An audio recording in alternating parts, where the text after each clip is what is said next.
3절을 한번 읽어보겠습니다. 너희는 죽었고 너희 생명은 그리스도와 함께 하나님 안에서 감추어져 있느니라. 10절을 보시면 새 사람을 입었나니 이 새 사람은 그를 창조하신 분의 형상을 따라 지식에까지 새로운 자니라. 새로 태어난 사람들이 아니다. 찾았습니까? 아직 못 찾은 분 계세요? 우리 복음 성경 1045페이지인데 페이지를 갖출지 모르겠다, 그죠? 에스겔 39장 10절이란 바로 밑에 주석에 있죠? 다시 읽습니다. 만약 영혼이 하나님께로 돌아가는 순수한 회심이 없으면, 만약 하나님이 생기가 영적 생명을 회복시키지 않으면, 만약 진리를 믿는다고 공언하는 사람들이 하늘의 원칙에 따라서 움직이지 아니하면 그들은 영원한 씨로, 썩지 아니할 씨로 새로 태어난 것이 아니다.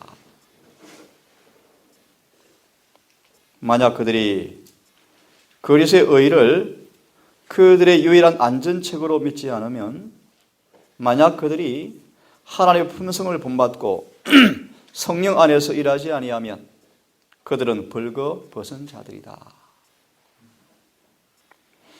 그리스도의 의의 옷을 입고 있는 것이 아니다. 종종 죽은 자들이 산 자들로 여겨진다. 왜냐하면 자신의 생각을 따라서 구원을 정의하고 그것을 그대로 적용하고 있는 사람들은 하나님이 그들 속에서 당신의 기쁘신 뜻을 위하여 역사하지 않으시기 때문이다. 이런 부류의 사람들이 에스겔의 환상 가운데 보았던 골짜기의 마른 뼈로 상징되었다.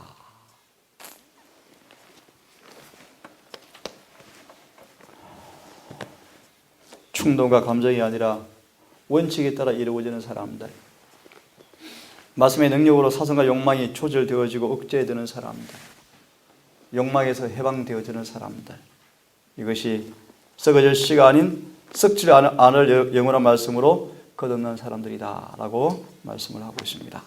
아멘. 자, 우리 시간은 이제 이어서 어떻게 거듭날 수 있는가.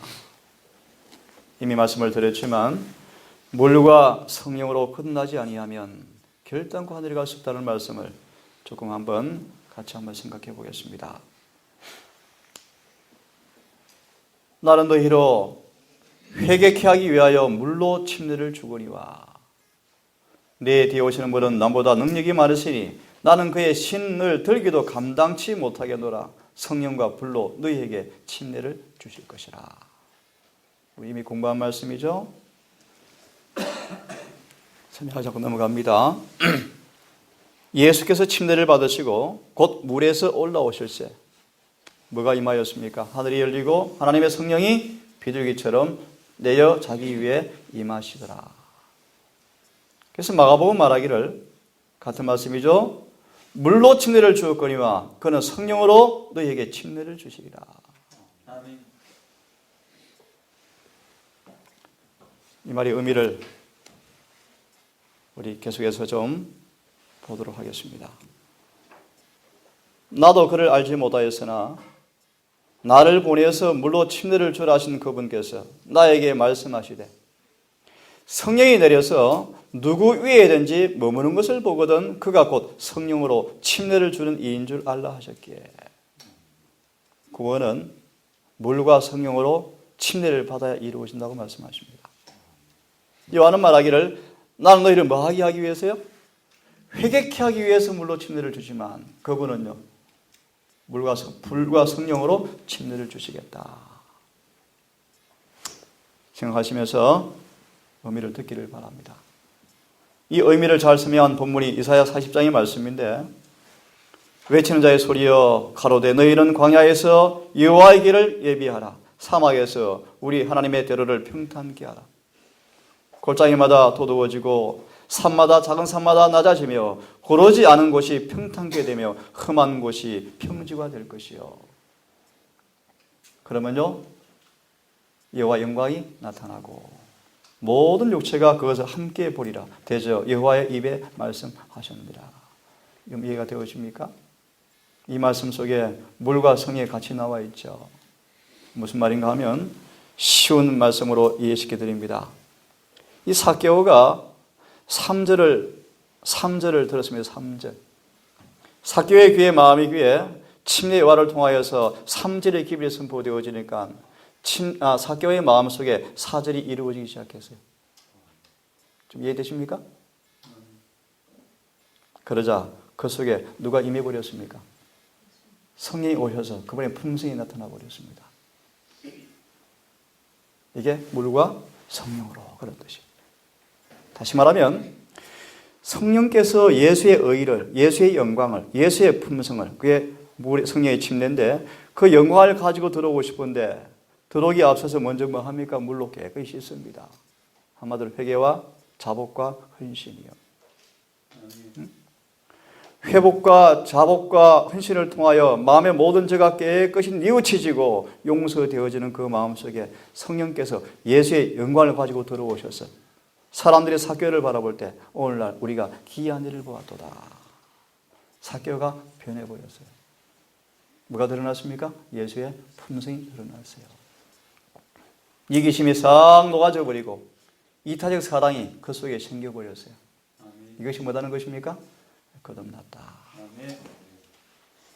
좀 구체적으로 말씀을 드리면 내가 삭개오에게 어떤 삭개오에게 3절의 말씀에 깊이 순응하여서 4절의 성령의 역사하심에 따라서 순복하고 굴복하고 죄를 철저히 버리게 되었을 때 하나님께서 삭개오의 마음속에 일치한 마음을 주었다. 그 속에 새 신을 주었다. 그 몸에서 굳은 마음을 제하고 부드러운 마음을 주었다. 부드러운 마음이 뭔가를 말씀을 드렸죠. 의로 기울어지는 경향성을 가리켜요. 예수님은 끊임없이 의를 사모했습니까? 유혹이 오면 예수님은 즉시로 의로 끌려가 버렸습니까? 역시 새 사람 된 사람들이요. 부드러운 마음을 주어서 내 윤리를 쫓고 내 규례를 지켜 행하게 하리니 그들은 내 백성이 되어지고 나는 그들의 하나님이 되리라. 삭개오를 통해서 제가 설명을 지금 드리고 있습니다. 여러 번 본 말씀이지만 다시 봅니다. 좀 이따 물이 뭔가를 말씀드리기로 하고요. 맑은 물로 너희에게 뿌려서 너희를 정결케 하되 너희 모든 더러운 그릇과 모든 우상을 섬김해서 너희를 정결케 할 것이며 너희 속에 새 영을 두고 새 마음을 너희에게 주되 육신에서 굳은 마음을 제하고 부드러운 마음을 줄 것이며 내 신을 너희 속에 두어서 너희로 내 율례를 행하게 하리니 너희는 내 규례를 지켜서 행할지니라. 참 많이 본 말씀입니다. 거듭난 증거가 무엇입니까? 그분의 모든 계명이 순종이 되어집니다. 그죠?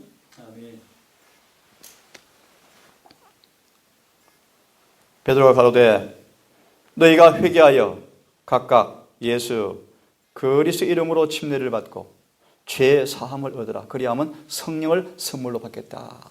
같은 말씀이에요. 똑같은 말씀이에요. 물과 성령으로 거듭나야 구원받는 말의 의미가 뭐냐 하면 죄 사함 받고 성령이 임하셔야 구원이 이루어진다는 것입니다. 맞습니까? 다시 말합니다. 죄의 사함 받고 성령이 내 속에 임하셔야 구원이 시작이 되어지고 구원이 이루어집니다. 그 구원을 유지하기 위해서는 날마다 성령을 따라 사는 것입니다. 이것이 성화입니다. 그죠? 그러므로 우리가 윌람 밀러가 선포했던 그 기별에 앞서서 많은 사람들은 이 구절을 경험하게 되었대요. 스가랴 말씀이죠. 내가 다윗의 집과 예루살렘 거민들 앞에 은총과 강구하는 심령을 부어주겠다.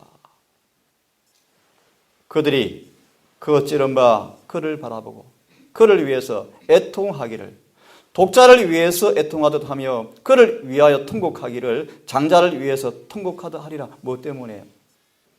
그들의 죄 때문에. 자, 이런 회개. 중심으로 죄에 대해서 애통하는 이 애통의 회개는 하나님의 선물입니까? 뭐가 와야 합니까? 은총과 강구하는 심령이 부어져야 합니다.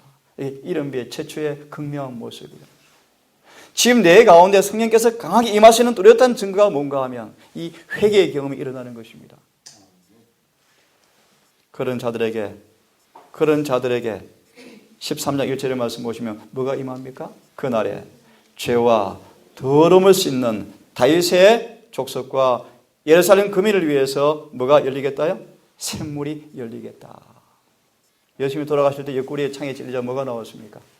물과 피가 나왔습니까? 물은 죄를 씻는 효능을 상징하는 것입니다. 우리 죄가 깨끗해지는 은혜를 상징하는 것이 물로 예언되어 있는데요. 자, 물에 관한 말씀을 하나 보겠습니다. 참 의미가 깊은 말씀인데요. 산새 2마리에 대한 희생 제물을 여러분 들어보셨습니까? 제사장이 큰 대야에 물을 담아놓고 새 2마리를 준비합니다. 그 물 위에 한 마리를 물 위에 이렇게 잡고 있으면서 손톱으로 목을 꽉 눌려서 삐틀어요. 꽉 삐틀어 짭니다. 그러면 새가 죽죠? 그 피가 물에 떨어져요. 그런 다음 남아있는 한 마리의 산새를 그 날개를 피에 잠가요. 피로 물든 그 물에 그 살아있는 새를 날개를 담가서 날려보냅니다. 이 뭘 의미하는 줄 아십니까? 예수의 죽으심과 부활을 상징해요. 그 샘못이 우리가 담가져야 죄가 씻겨져요. 그 의미를 한번 읽어드리겠습니다. 죽임을 당한 그 피에 적셔져서 자유를 얻어 행복한 삶을 누리게 되는 산새의 이 놀라운 상징은 우리의 속죄의 표상이다. 이 의식 속에는 숨겨진 보물과 같은 진리를 탐구하는 자에게 사망과 생명이 제시가 되고 있고, 구속하시는 자의 용서하시는 피와 부활과 생명이 한데 어우러져 있다. 그 새는 흐르는 물 위에서 죽임을 당하였고, 그 흐르는 물은 창세로부터 죽임을 당한 어린 양이신 예수님의 흘러 넘치는 피에 정결케 하시는 효능. 물은 뭘 가리킨다고요? 우리의 죄를 깨끗게 하시는 그분의 피의 효능, 곧 유다와 예루살렘을 위해서 열리는 죄와 더러움을 씻는 샘의 상징이다. 물로 침례를 받으라는 말의 의미가 뭡니까? 우리의 죄가 깨끗이 씻겨진다. 그분의 피로 씻겨진다 뜻입니다. 씻겨진다. 그러므로 우리는 그리스도의 속죄의 피에 자유롭게 접근할 수가 있게 되었다. 이게 산새 2마리의 교훈입니다. 이것은 죄 많은 인간에게 허락되어 있는 가장 귀중한 특권으로, 가장 큰 축복으로 여겨져야 한다. 넓고 깊고 영원한 이 강의 흐름이요, 거룩한 것에 목마름을 느끼는 모든 영혼들이요, 여기에 평안과 안식이 있으며 갈증을 해결시켜 주시는 성령의 감화가 있고, 그리스도와 동행하는 거룩하고 평화로운 발걸음과 그분과 갖는 귀중한 교제가 여기 있다. 그렇다면 우리는 요한처럼 세상의 죄를 지고 가는 하나님의 어린 양을 말할 수 있지 않겠는가? 아멘. 물과 성령으로. 물은 뭘 가리킨다고요? 우리 영을 죄에서 깨끗게 씻기는 피의 효능을 상징한다. 그것처럼 독자를 바라볼 때 우리 마음속에 성령께서 은총과 간구하는 마음을 부어줄 때만 우리가 회개할 수 있고, 그렇게 회개하는 자의 마음을 깨끗이 씻기는 이 효능이 바로 물로 마는 것이라고요? 침례를 받는 것이다. 같이 읽어보겠습니다. 시작. 그리스도께서 언급하신 물은 그분의 말씀 가운데 있는 은혜의 계시이다. 침례 요한을 통해서 그분의 말씀이 선포되어지자 그분의 말씀이 영혼들을 어떻게 했습니까? 회개시키고 깨끗게 했죠. 그분의 말씀 속에 있는 뭘 가리킨다고요? 은혜의 계시를 가리킨다. 그의 성령, 그의 가르침은 모든 영혼들을 만족케 하는 샘과 같다. 베드로가 말씀을 선포하니까 그들이 뭐 합니까? 마음이 찔려. 그죠? 찔려. 왜 말씀이 마음을 찌릅니까? 그 죄를 뭐 해주려고요? 씻어주려고. 그래서 우리 보았습니다. 베드로전서 1장 15절의 말씀이죠. 우리가 진리에 순종할 때 거듭납니다. 그런 뜻입니다. 삭개오처럼 그 진리가 왔을 때 즉시 진리에 위반되는 것을 다 즉시 버려버리고 굴복해버리는 것입니다. 그럴 때 성령께서 우리를 뭐 하세요? 죄를 사하시고 우리를 새로운 것으로 채워 넣으시는 것이 물과 성령으로 거듭나는 것입니다. 그래서 우리가 뭘 받습니까? 물로 침례를 받습니다. 침례는 뭘 의미합니까? 세상을 뭐 하는 것이다? 포기하는 것이다. 물이 수침자를 덮을 때 온 하늘이 보는 가운데 언약을 맺게 되어지는데 그들은 앞에 생략해버렸는데요. 신앙 고백으로 자아는 죄된 생활에 대해서 죽는다. 이것이 뭐다? 침례다. 침례는 세상을 포기하였고 하늘왕의 자녀이며 하늘왕의 한 가족임을 공적으로 선포하는 것이다. 뭘 포기하는 것이라고 강조가 되어 있죠? 세상을 포기하는 것이다. 요한복음 7장의 말씀이죠. 누구든지 목마르거든 내게로 와서 마시라. 그 물은 뭘 상징합니까? 믿는 자가 받을 성령을 가리킨다. 이 성령을 받은 사람들은 로마서 7장 24절을 얘기할 필요가 없죠. 나는 뭐하다? 곤고하다 하라고 할 필요가 없습니다. 마르지 않은 생수가 그 배에서 뭐합니까? 흘러 나오는 것입니다.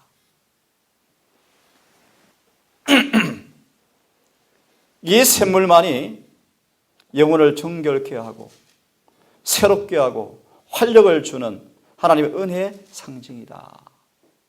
그래서 종종 요엘서를 호세아를 공부해 보시면 이스라엘 백성이 범죄했을 때 하늘에서 뭐가 그쳐졌습니까? 비가 그쳤죠. 비가. 비.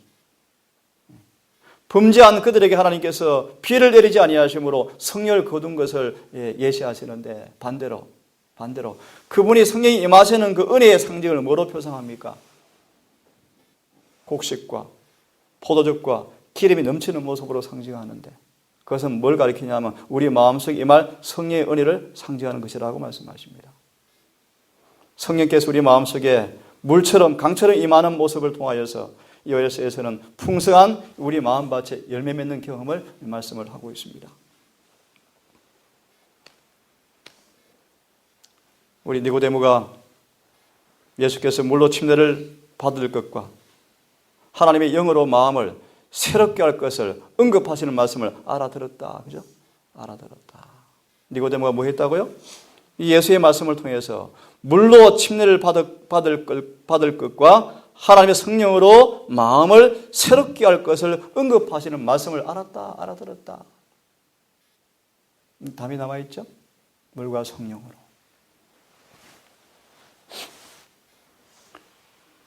그리스도 예수 안에 있는 그 생명의 성령, 곧 부활의 권능이 죄와 사마의 법에서 사람들을 해방시키는 것이다.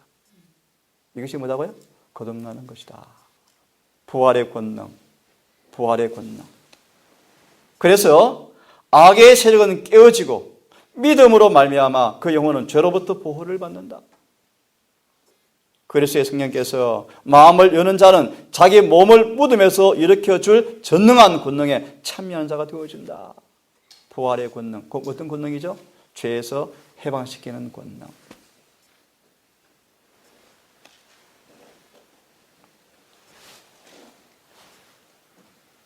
죄는 신성의 제3위의 강력한 작용을 통하여 물리칠 수가 있고 이겨낼 수가 있으며 그분은 제한된 능력을 가지고 오시는 것이 아니라 하나님의 능력이 충만한 가운데서 오실 것이다.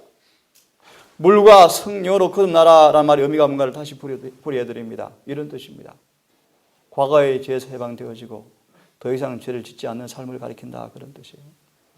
그 비결이 무엇입니까? 성령이 임하시면.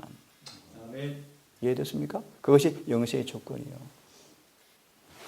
과거의 죄에서 씻김받고 성령의 능력으로 죄를 안 짓는 삶을 사는 유일한 조건은 물과 성령으로 거듭난다. 그런 뜻입니다. 성령의 역사를 말씀하죠. 세상의 구주께서 이루신 그 일을 효력 있게 만드시는 분은 성령이시다. 성령은 마음을 순결하게 만드신다. 성령을 통하여 신자는 거룩한 성품을 나누어 받는다.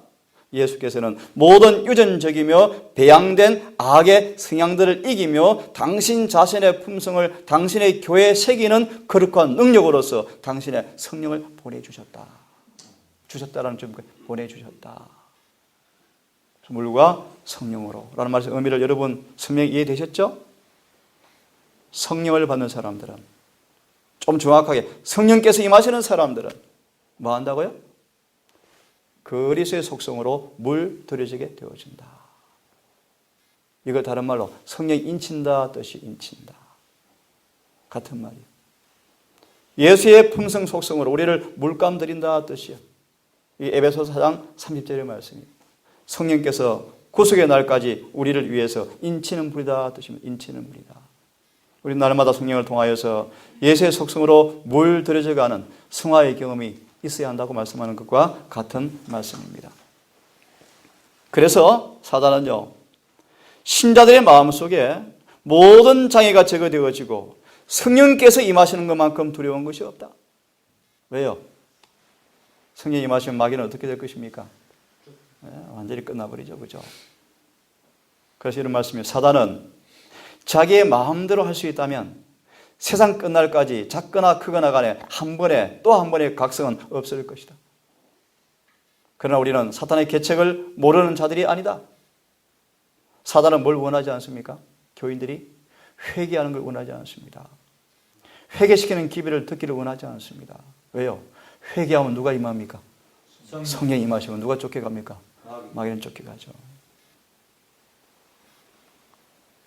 놀라운 약속이 있습니다. 사탄의 세력을 물리치는 것은 뭐하다? 가능하다. 그것이 복음입니까? 아멘. 하나님의 영을 위해서 길이 예비될 때, 다른 말로 뭐 할 때? 물로 침례를 받을 때, 성령께서 마음속에 들어올 길이 예비되어지면, 물로 침례를 받으면 그런 뜻입니다. 뭐가 임할 것이다? 축복이 임할 것이다. 누가 임할 것이다? 성령께서 임하실 것이다. 사단은 하늘의 창문을 닫아서 비가 내리지 못하게 하거나 비가 내리지 못하게 하는 것은, 막는 것은 불가능하며, 그가 하나님의 백성들에게 내리는 축복의 소나기를 내리지 못하게 하는 것은 불가능하다. 그러므로 우리 약속을 믿으십시다. 성령을 구하시면 반드시 주실 것입니다. 만일 하나님의 백성들이 누그러진 마음과 통해하는 마음으로 저희 죄를 자복하고 버리며 믿음으로 주님의 허락을 주장한다면 악한 사람들과 마귀들은 하나님의 사업을 방해할 수 없을 뿐 아니라 당신이 백성이 모인 자리에 그분께서 임재하시는 것을 막을 수가 없다. 공개적으로 은밀하게 영혼을 위협하는 모든 유혹과 모든 반대하는 세력은 만군의 여호와께서 말하기를 힘으로 되지 아니하며 능으로 되지 아니하고 오직 나의 신으로 되느니라 라는 말씀을 통해서 성공적으로 물리칠 수가 있다. 이런 말씀들이 물과 성령으로 거듭난다라는 뜻입니다.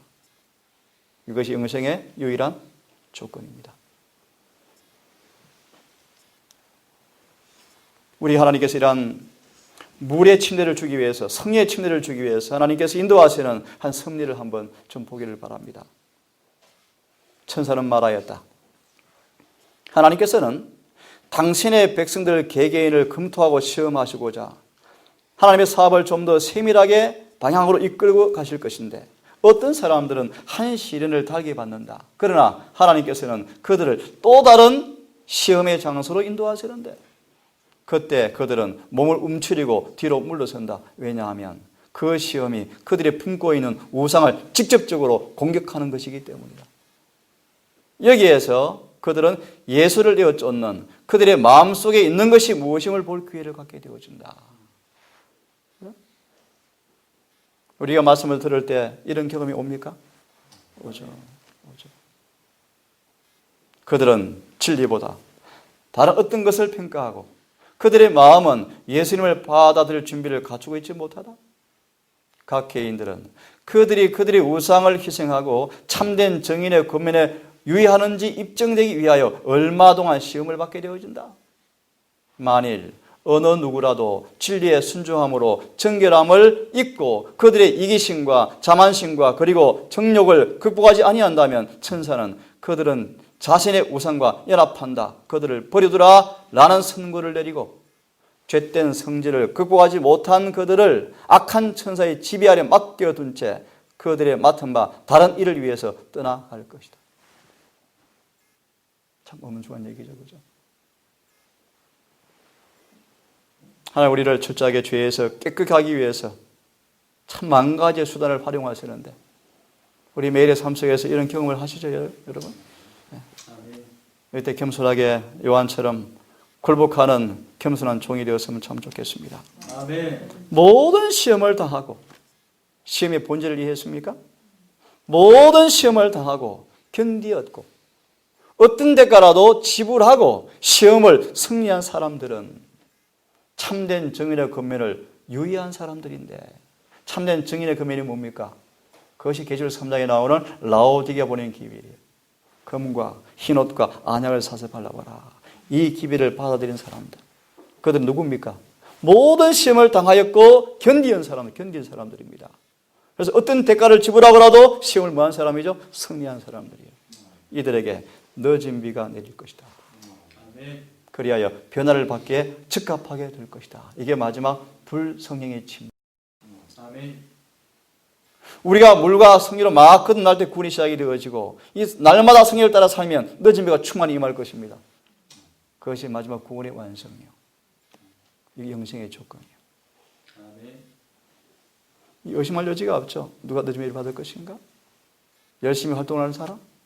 헌신 많이 하는 사람? 아니에요. 참된 정인의 금에 유의한 사람들. 말씀을 그대로 순종하는 사람들이에요. 아멘. 조금 전에 제가 우리 체인지라는 그 월간지를 편집하는 사이트를 한번 들어가 봤는데 그 앤드루 강 장로님께서 외국인 한 목사님의 설교를 올려놓았다고요. 누구냐면 침례교 목사예요. 침례교 목사. 남침례교 목사 설교를 올려놓았어요. 한번 들어봤더만 감동이 밀려왔어요. 저한테. 남침례교 목사인데요. 이 재림교회 어느 누구 목사한테 들을 수 없는 복음의 파워를 제가 느꼈어요. 혹시 관심 있는 분 들어보세요.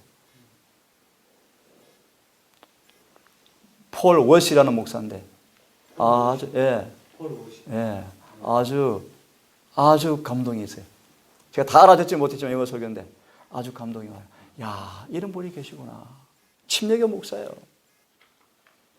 한번 들어보세요. 관심 있는 분들. 우리 마음을 아주 예리하게 찔러 쪼개요. 제 설교 누가 하냐요.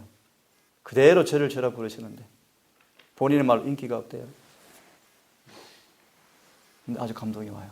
그래서 이 앤드루 강 장로님 사이트에 그 침례교 목사 설교를 올려놨다니까요. 그래서 한번 들어봤더만 참 감동이 왔어요. 자, 본 말씀이니까 우리 넘어갑시다. 우리 이미 다 드린 말씀이죠. 자, 우리 마무리를 좀 하고 끝을 내겠습니다. 내일 아침부터는 세 천사의 기별을 차근차근 좀 같이 공부를 하겠습니다. 우리가 어떻게 거듭나는가라는 말씀을 다시 한번 정리하고 마무리합니다. 너희는 처음부터 들은 것을 너희 안에 거하게 하라. 처음부터 들은 것이 너희 안에 거하면 너희가 아들의 안과 아버지 안에 거하리라. 들은 것이 뭐죠? 진리의 말씀이죠. 그죠? 내 말이 거하면, 내 말이 너희 안에 거하면 그 진리가 우리를 뭐합니까? 지배할 때 아버지가 예수께서 우리 안에 들어가 사신다라고 말씀하시는 그런 말씀입니다. 너희가 내 안에 거하고 내 말이 너희 안에 거하면 무엇이든지 원하는 대로 구하라. 원하는 데가 뭡니까? 원하는 것이 뭘까요? 원하는 것이 우리 안에 말씀이 임해 있을 때 그 말씀을 따라 살고 싶습니까? 그 말씀이 우리의 원이죠. 원. 그러니까 100% 이루어지죠. 그래서 그의 뜻대로 구하면 다 이루어질 줄 우리가 아느니라. 100%입니까? 100%죠. 여러분 뭘 원하십니까? 죄의 삶을 원하십니까? 아멘. 말씀 그대로 믿고 말씀 앞에서 굴복해 보세요. 죄의 삶 주실 거예요. 아멘. 성령을 구하십니까? 말씀에 따라서 기도해 봅시다. 성령이 임하실 거예요. 새 마음을 원하십니까? 골방에 들어가셔서 기도하시면 성령의 마음을 주시겠다고 약속하셨어요. 아멘. 진심으로 말씀을 믿으시고 말씀대로 구하시는 기도를 통하여서 말씀 그대로 이루어지는 경험이 있기를 바랍니다. 아멘. 그러므로 예수께서 자기를 믿은 유대인들에게 이르시되 너희가 내 말에 거하면 참 내 제자가 되어지고 진리를 알지니 진리가 너희를 자유케 하리라. 거듭났다 뜻이 뭔 뜻입니까? 진리가 우리를 뭐하게 한 사람입니까? 자유케 한 사람이에요. 자유케. 육신의 정욕에서 세상의 욕심에서 죄에서 해방되는 경험입니다. 아까 본 말씀이죠. 이 말씀은 이제 했으니까 넘어가고요. 한 말씀 읽고 우리 끝냅시다. 같은 말 읽었지만 마지막 말씀을 같이 읽겠습니다. 진리가 시작. 진리가 생애 속에 항구적으로 거하는 원칙이 될 때 영혼은 거듭난다. 어떨 때 거듭난다고요? 진리가 항구적 원칙으로, 그게 뭔 뜻입니까? 항구적 원칙이. 항구적 원칙이 되기 위해서는 우리 마음밭이 어떻게 되어야 될까요? 좋은 밭으로 준비되셔야 돼요. 예를 들면 돌밭의 청중은 진리를 받은 것처럼 보이는데 시험이 오면 넘어지니까 그 진리가 어떻습니까? 항구적 원칙이 되었어요? 안 되었어요? 안 되었어요. 항구적 원칙이 됐단 말이 무슨 말인가? 어떤 시험에도 넘어가지 아니하고 그 마음속에 심겨진 그 말씀이 그들을 지배하는 사람들이에요. 이것이 항구적 원칙이 되었다는 뜻이에요. 진리가 우리 마음속에 그렇게 심겨져야 돼요. 심겨져야 돼요. 그럴 때 그 진리가 우리를 뭐 한다고요? 새롭게 창조해버린다. 거듭나게 한다. 이 거듭남은 썩어질 씨로 된 것이 아니요 썩지 아니할 씨로 된 것이니 하나님 항상 살아있는 말씀으로 되었느니라. 아침에 본 말씀이죠. 새로 지원받은 사람들은 사상과 욕망에 절규만 한다? 순종한다. 사상과 욕망이 그분의 말씀 앞에 절로 순종한다. 이것이 새로 지원받은 사람의 모습이에요. 이 중생은, 이 거듭남은 그리스도를 하나님의 말씀으로 받아들인 결과이다. 성령에 의해서 거룩한 진리가 마음에 명각될 때, 명각이란 말 알죠? 명각? 도장처럼 새겨질 때 새로운 생각이 일깨워지고 지금까지 잠자고 있던 힘들이 분기되어서 하나님과 협력해버린다. 이것이 거듭나는 것이다. 여기까지 하면 이미 말씀은 다 진행이 되었습니다. 세 번에 걸쳐서 거듭나야 하리라라는 말씀이 무슨 뜻인가를 말씀을 좀 드렸습니다. 여러분, 니고데모에게 하신 말씀의 의미를 여러분 이해하셨죠? 물과 성령으로 거듭나야 한다. 이것이 하늘에 가는 영생의 조건이요. 시편 51편 말씀처럼 우리 어떻게 거듭날 수 있는가라는 말씀을 그 말씀에 주석은 주고 계시는데 하나님께 나아가서 뭐 하라고요? 간절히 기도하라. 간절히 기도하라. 기도하고 약속하신 것을 그대로 이루실 것을 믿고 인내로 기도할 때 주께서 다윗에게 약속하신 것처럼 새 마음과 새 영을 창조하실 것이라고 말씀하셨어요. 아멘. 우리 모두 그런 놀라운 중생의 경험을 통하여 진정한 자유의 경험을, 구원의 경험을 하기를 간절히 바랍니다.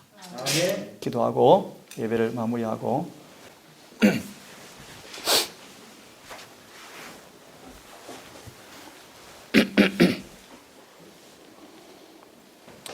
거룩하신 아버지, 거듭나야 하리라라는 말씀 앞에 우리 몇 시간 동안 이 말씀에 있는 그들의 음성을 듣고 배웠고 또 깨닫게 되었습니다. 물과 성령으로 거듭나야 한다라는 말의 의미가 뭔가를 배웠고 어떻게 하는 것이 그렇게 되는 것임을 다시 한번 배우게 되었습니다. 아버지, 이 거룩한 구원의 대주제 앞에 총각을 다투어서 전심을 다해서 죄에서 해방되어지고 하나님의 종이 되어지는 이 놀라운 중생의 경험이 무릎 꿇은 모든 우리 식구들의 마음속에 확연하게 경험될 수 있도록 인도해 주시옵소서. 아멘. 2015년 새해를 맞이하고 하루가 벌써 저물어 가고 있습니다. 이 한 해는 반드시 예수의 재림을 성공적으로 준비하며 언제 어느 때라도 위기가 올 때 당신께서 임하실 때 준비된 모습으로 서는 그날을 위해서 지혜로운 처녀처럼 등불을 켜서 들고 서 있는 충분한 기름을 준비한 모습으로 서 있는 모두가 될 수 있도록 은혜 허락하여 주시옵소서. 아멘. 이제 어둠 밤 또 하루를 마감하기 위해서 각 처소에서 아버지 잠자리를 청할 때 모든 침소마다 함께해 주시고 이 밤 은혜를 감사하며 한날 인도하신 주의 섭리를 감사 찬양하며 혹 그릇된 일이 있거든 뉘우치게 하시고 용서받게 하시며 새 마음으로 창조받게 하신 채 평안한 가운데 잠자리에 들 수 있도록 우리 모두를 축복하여 주시옵소서. 아멘. 이 모든 말씀을 우리를 사랑하시는 예수님 이름 의지하여 감사하며 기도 올리옵나이다. 아멘.